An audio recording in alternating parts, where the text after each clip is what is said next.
जैसा आप सब जानते हो और आपने रिपोर्ट भी किया है, एक असाधारण आपदा थी ये, प्राकृतिक आपदा। और ऐसी कि जैसा मुझे लगता है कि हम लोगों के जीवन काल में जिसने कभी किसी ने न देखी ना सुनी, इस तरह कभी अनुभव नहीं हुआ इस क्षेत्र में। और हाल ही में जो इस प्रकार के क्लाउड बर्स्ट होते रहे, हिमाचल प्रदेश में भी हुआ, उत्तराखंड में भी हुआ, उसकी तुलना में ये बहुत बड़ी मात्रा में एक डिज़ास्टर इंसिडेंट था। और सबसे पहले तो बधाई के पात्र है वहाँ के स्थानीय लोग, क्योंकि जिस तरह से ये अचानक हुआ, टू एवरीबॉडी बाय सरप्राइज। किसी के पास इसकी तैयारी ना थी, ना प्रशासन के पास, ना सुरक्षा बलों के पास, ना वहाँ के स्थानीय अधिकारियों के पास। लेकिन वहाँ के लोगों ने तुरंत राहत का काम प्रारंभ किया और सबसे पहली सूचना भी वहाँ से ही वहाँ के प्रतिनिधियों ने देनी शुरू की। मुझे भी सबसे पहला फ़ोन वहीं के स्थानीय विधायक सुनील शर्मा जी ने किया, उसी 5 मिनट के भीतर। और उसके बाद जो जिस प्रकार की सेवाएं और रेस्क्यू ऑपरेशंस एक मिला जुला होल ऑफ गवर्नमेंट कॉन्सेप्ट के साथ हुआ है, वो मुझे लगता है देश भर के लिए अपने आप में उदाहरण रहेगा।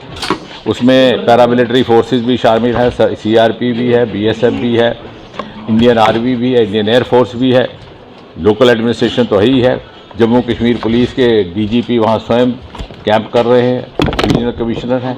और इतना ही नहीं, BRO भी, क्योंकि पहले दिन रेस्क्यू ऑपरेशन के बाद हमें ये महसूस हुआ कि बहुत सारा ऐसा मलबा है जिसको हटाने के लिए केवल BRO के पास इक्विपमेंट रहता है, क्योंकि जब वो सड़क निर्माण करते हैं तो उन्होंने भी अपना इक्विपमेंट वहाँ पर उपलब्ध कराया। तो कहने का तात्पर्य है कि इसमें किसी तरह की कोई कमी नहीं रही किसी भी संस्था की ओर से। प्रधानमंत्री मोदी जी स्वयं इसका जायज़ा ले रहे हैं। पहले ही दिन उन्होंने एक बैठक बुला करके ब्रीफिंग ली। कल उन्होंने मुख्यमंत्री लेफ्टिनेंट गवर्नर से बात की, समय समय पर उसकी समीक्षा हो रही है। और जब प्रधानमंत्री व्यक्तिगत जब रुचि लेते हैं तो सारी की सारी प्रणाली संचालित हो जाती है, स्वयं ही ऊर्जावान हो जाती है। जहाँ तक मृतकों का ताल्लुक है, अलग अलग चैनल्स अलग अलग आंकड़े दे रहे हैं, लेकिन औपचारिक तौर पर हमें कल रात तक, क्योंकि रात को भी ऑपरेशन जारी रहे, 53 बॉडीज़ वहाँ से हम निकाल पाए। उनमें से 4 अभी आइडेंटिफाई होनी बाकी है, बाकी आइडेंटिफाई भी हो गई। तो औपचारिक तौर पर 53 बॉडीज़ हैव बीन रिकवर्ड, तो उसको हम ऑफिशियली डेड कह सकते हैं। लेकिन खुदा ना खास्ता कितनी दबे हुए अभी, क्योंकि जहाँ पर वो लंगर का पंडाल था उसमें भी हो सकता है कि 100-200 से अधिक हों, क्योंकि उस समय जब ये आपदा हुई है तो लगभग 1500 से 2000 लोग वहाँ पर थे। कुछ लोग लंगर के भीतर, कुछ बाहर पंडाल में, और कुछ यात्रा के लिए कूच कर रहे थे। और इसी के साथ साथ जो लोग बह गए होंगे बदकिस्मती से, उनकी भी संख्या लगानी अभी कठिन रहेगी। जो स्थानीय वहाँ के मृतक थे उनका एक संस्कार परसों ही किया गया चिनाब के किनारे। और यहाँ पर अस्पताल में हम रात को वहीं थे, अभी आज तुरंत यहाँ पर आना हुआ। प्रशंसा के पात्र है यहाँ के प्रिंसिपल डॉक्टर आशुतोष और उनकी सारी की सारी टीम। इन्होंने न केवल चिकित्सकों के रूप में काम किया बल्कि सेवादारों के रूप में भी सारे नर्सिंग स्टाफ ने, सारे असिस्टेंट स्टाफ ने, उन सभी लोगों की, क्योंकि वो पैनिक स्टेट में थे। बहुत सारे लोगों को बहुत सारी गंभीर चोटें नहीं है, लेकिन मनोवैज्ञानिक जो यकदम प्रभाव है, जो शॉक इफेक्ट होता है, उसको निकालने के लिए जो इनकी तरफ से सहयोग और काउंसलिंग की गई वो भी सराहनीय है। इस समय भी यहाँ पर 67 यानी 67 डेटा पूरा है सर, कोई बात नहीं, इसकी ज़रूरत नहीं है इनको, ये कि विद्वानों के लिए है, आप और मेरे जैसों के लिए।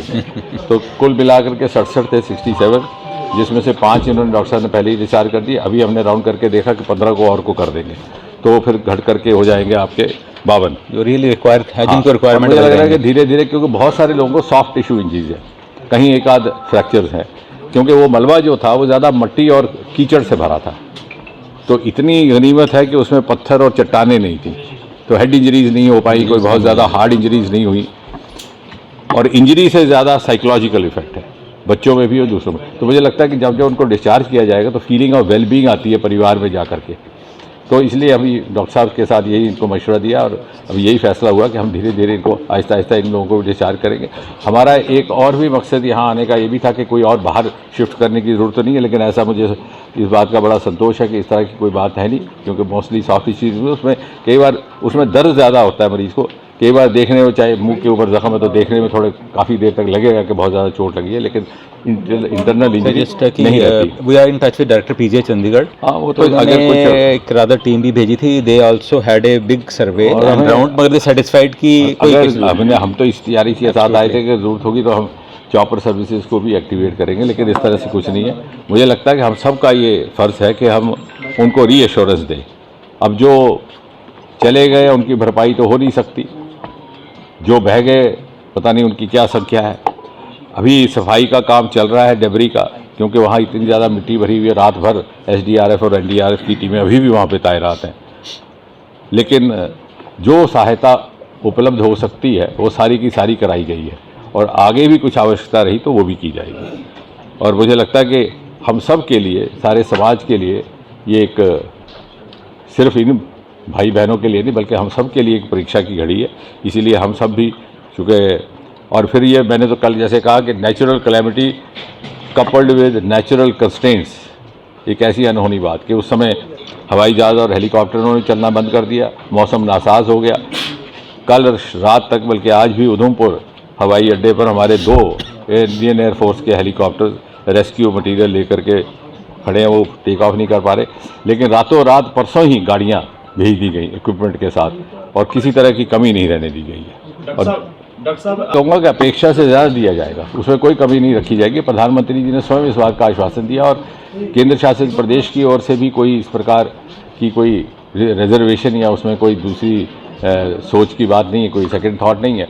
केंद्र की ओर से और सभी विभागों की ओर से जितनी सहायता चाहिए होगी, बल्कि मैं अभी डॉक्टर साहब के साथ राउंड लगा रहा था तो मैंने देखा कि बहुत सारे मरीज, मैंने डॉक्टर साहब से कहा कि इत्तफाक से मैं भी इनकी बरादरी का हूँ, तो मैंने कहा ये कुछ ऐसे बच्चे हैं जो आए तो यहाँ चोट खा कर हैं, लेकिन उनमें खून की कमी है, हीमोग्लोबिन कम है, तो इसका भी इलाज साथ साथ किया जाए। तो बल्कि हम उनकी भरपूर जिम्मेवारी लेंगे। साथ ही साथ आपको ये भी बता दूं कि सांसद होने के नाते आज से हमारा एक हेल्प डेस्क रहेगा, क्योंकि हमारा पार्लियामेंट्री ऑफिस है यहाँ पर गांधीनगर में, एक ऑफिस हमारा कठुआ में, एक ऑफिस उधमपुर में। एक हम हेल्प डेस्क डॉक्टर साहब से बात की है, इनकी अनुमति से हमारे 2 वॉलंटियर हमारे गांधीनगर पार्लियामेंट्री ऑफिस के यहाँ पर रहेंगे हर समय मौजूद।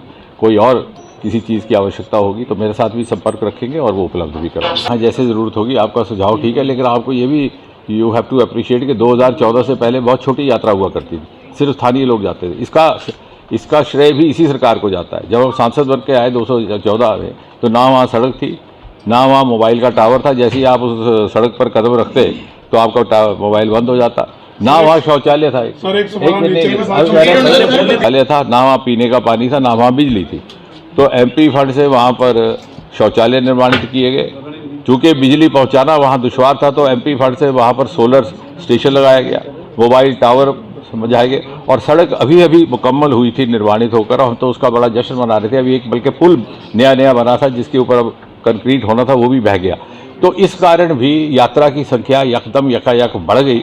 और विशेषकर मेरा तो व्यक्तिगत ये मानना है कि चूँकि ये लॉन्ग वीकेंड हॉलीडे था और जन्माष्टमी का आप समझते हैं कि कितनी श्रद्धा रहती है, तो यही कारण था कि इस यात्रा में जो लोग उस समय इस आपदा के शिकार हुए वो बहुत ज़्यादा स्थानीय लोग नहीं थे, कि वो यात्रा मुकम्मल करके लौट आए थे। इसमें ज़्यादातर उधमपुर, रियासी, जम्मू ज़िलों से लोग गए हुए थे। तो एक आजकल रिलीजियस टूरिज़्म के साथ साथ एक वीकेंड हॉलीडे टूरिज़्म भी रहता है, तो इस कारण भी ये शायद संख्या बढ़ गई। लेकिन क्या होता है कि मौसम विभाग में भी मौसम का फोरकास्ट किया जाता है, 3 दिन बारिश का भी फोरकास्ट किया जाता है, लेकिन क्लाउड बर्स्ट का फोरकास्ट एक्यूरेट करना थोड़ा संभव नहीं रहता। ये स्थानीय फैक्टर्स पर डिपेंड करता है कि कहीं पर हवा की नमी, ह्यूमिडिटी इस तरह से क्रिस्टलाइज हो जाती है, कंडेंस हो जाती है कि वो यकदम बादल को फाड़ देती है। तो इसलिए भी एक, जैसा मैंने कहा, एक नेचुरल कैलेमिटी थी, कोई इसके लिए तैयार नहीं था। और ये सब के लिए होगी कि बारिश की भविष्यवाणी थी, उसको लेकर के उन्होंने कुछ एहतियात बरते, लेकिन क्लाउड बर्स्ट की भविष्यवाणी पूरी तरह से नहीं रहती। और ये सारा का सारा जो भी किस्सा हुआ है मात्र और मात्र 15 सेकंड का खेल था। बहुत ही दुखदायी घटना है, लेकिन आपने जो सुझाव दिया आगे से इसका भी ध्यान रखा जाएगा। ये भी नियंत्रित किया जाए तो उसको भी करेंगे। ये अच्छी बात है। जैसे वैष्णो देवी में तो अब टैग कार्ड भी दे दिया गया। रेस्क्यू ऑपरेशंस पूरी तरह से पूरी रफ्तार के साथ चल रहे हैं, दिन रात चल रहे हैं। लेकिन अब हो क्या रहा है कि मलबा अगर आप वहाँ जाएंगे तो इतना और सारा मट्टी और कीचड़ से भरा हुआ है। बल्कि एक शख्स तो 2 दिन के बाद खुद ही निकल आया, उस लंगर में था, तो वो क्या था कि उसकी गर्दन बाहर थी, बाकी भरा हुआ था। वो जब जैसे जैसे थोड़ा सा कीचड़ बाहर निकल पाया, तो बल्कि उसको दिखाई बाहर दूसरे लोग देख नहीं पा रहे तो खुद ही बाहर निकल आया। वो तो लंगर का मुलाजिम था।